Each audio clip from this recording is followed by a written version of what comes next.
Yes, iri ni itangazo ryihutirwa rireba abanyarwanda bose kandi buri wese agomba kumenya. Mu buryo bwo gukemura amakimbirane, leta y'igihugu cy'u Rwanda yashyizeho amategeko akurikira ku babyeyi bazajya bifuza kuraga abana babo kugira ngo bazajye baca amakimbirane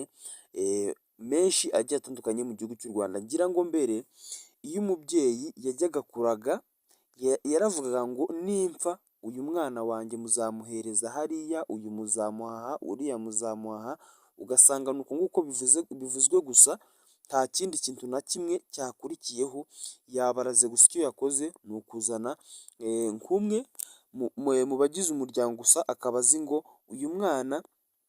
azahabwa hano n'uya kandi bakabikurikiza kuko yasize abivuze. Ariko kuri kino gihe leta yararebye isanga biteza amatiku menshi, niyo mpamvu yasohoye iri tangazo by'umwihariko ku bijyanye n'uburyo abantu bagiye kujya batanga imirage kandi bigashyirwa mu bikorwa hakiri kare, ku buryo umubyeyi ntazajya apfa nta makimbirane bizajya biteza. Wakibaza ngo iryo tangazo rikubiyemo ibiki? Reka tubirebere hamwe ndetse tunabirebe kugira ngo nawe umenye niba umenye ko nawe nuhabwa umurage ugomba kuzakurikiza zino nzira kugira ngo bitazakurura amakimbirane cyangwa se ukazasanga umurage baguhaye urawuhombye. Mbere na mbere mbanje kuguhereza ikaze kuri YouTube channel uri kuri Rwanda Room TV, ukanda subscribe kugira ngo tujye tubana mu biganiro byinshi bigiye bitandukanye, naho njye tugiye kubana ndi Isa. Mbere na mbere igihugu cy'u Rwanda nk'uko nabikubwiye cyarebye gisanga gutanga imirage bijya bizamo amahugu cyangwa se bitazamo n'amahugu bigakurura amakimbirane atazashira mu miryango. Niyo mpamvu rero leta y'u Rwanda yicaye ikareba igasanga hari ibintu byinshi igomba gukosora mu bijyanye no gutanga imirage, akaba ari nibyo rero tugiye kurebera hamwe tubyinjiremo tumenye ngo ubundi iri tangazo rikubiyemo ibiki. Nk'uko nabikubwiye rero igihugu cy'u Rwanda cyemeje ko mu nama y'abaminisitiri by'umwihariko mu bashinzwe ibintu bijyanye n'ubutaka ndetse n'abagoronome bemeje ko umubyeyi uzajya wifuza guhereza abana biwe imirage cyangwa se ugiye kuraga abana be mu gihe afite ubutaka, ntabwo bikiri nka kwa kundi ngo azajya aza avuge ngo uyu nguyu umuhaye ubu butaka ngo ni ubwiwe, ngo n'uyu nguyu umuhaye ubutaka ni ubwiwe ngo biguma ngo gutya. Oya, azajya abahereza umurage, niba wubahaye by'umwihariko yamaze kubyemeza azane noteri abyandike, yandike ngo uyu mwana ahawe ubu butaka, nibarangiza babujyane ku ushinzwe ubutaka, buri mwana nibarangiza rero bamuhereze icyemezo cy'ubutaka bwiwe yamaze guhabwa. Ibi ngibi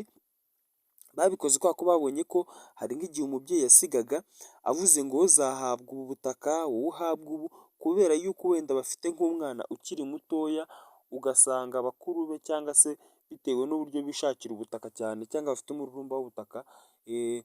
cyangwa se bikubira ibintu cyane, ugasanga harimo ko bari bemereye ahantu birangiye bahamuhuguje, ukazasanga bo bikururiye ubutaka bwinshi, we agasigara nta butaka afite kandi iwabo bari barasize babumwemereye. Ibi ngibi rero bikaba ari kimwe mu gisubizo leta y'u Rwanda yicaye ikabyigaho neza igasanga ariko igomba kubikemura, kubera ko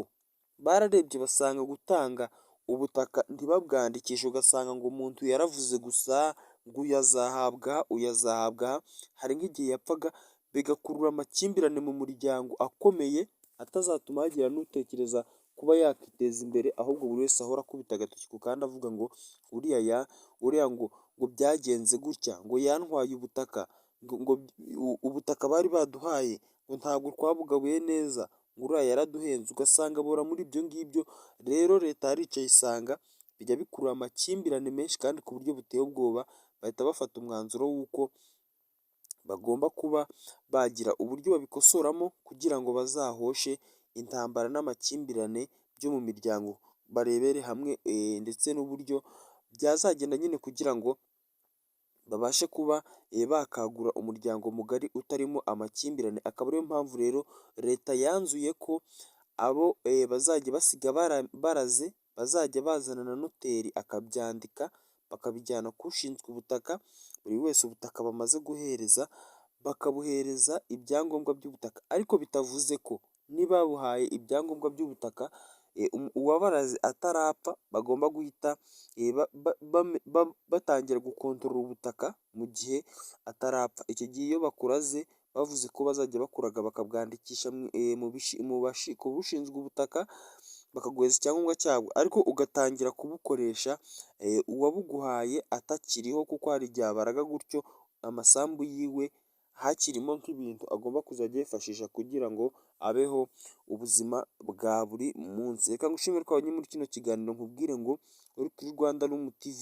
ukore subscribe kugira ngo tujye tubana mu bindi biganiro byinshi bigiye bitandukanye, ndetse dukomeze dushimira namwe mudahwema kudukurikirana umunsi ku munsi. Ciao ciao, ndabakunda cyane, Imana ikandusha.